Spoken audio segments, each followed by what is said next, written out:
म्हणून कोण नाव ठेवतं का? ताई व्हिडिओ टाकता म्हणून कोण नाव ठेवतं का? मी चान्सच देत नाही बोलायचा कोणाला. ते चालतच नाही माझ्याकडे.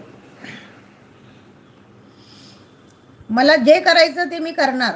बोलणाऱ्याचं काय घेऊन चालले का मी कोणाचं? ना नातेवाईक, ना घरचे, ना दारचे, बाहेरचे सुद्धा.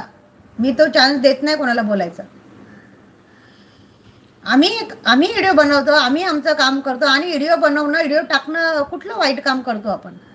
आहे की नाही अंकिता? आपण काय वाईट करतो याच्यामध्ये सांग बरं? गुलाबाचं फूल, हो ना, मग तेच ना, आपण काय वाईट करतोय? काहीच नाही. थोडासा आपण स्वतःसाठी वेळ काढतो, थोडासा नट्टाफट्टा काढतो, सुंदर गाणी. एक आपण असं नाही ना की चला उधळपट्टी तर नाही करत ना आपण असं कुठे पण जाऊन. आपण आपल्या आपल्या घरामध्ये छान व्हिडिओ बनवतो, पोस्ट करतो, त्याच्यामध्ये काय वाईट आहे? काहीच नाही आहे. ज्याला समजतं त्याला कळतं. हो, पण मी कोणाला समोरच्याला मी चान्स देत नाही माझ्याशी बोलायला, कोणालाच नाही. आणि एवढा अधिकारही नाही कोणाला की मला कोणी बोलेल आणि माझ्याकडे कोणी बोट दाखवेल, हे मी आधीपासूनच ठेवलेलं नाही आहे.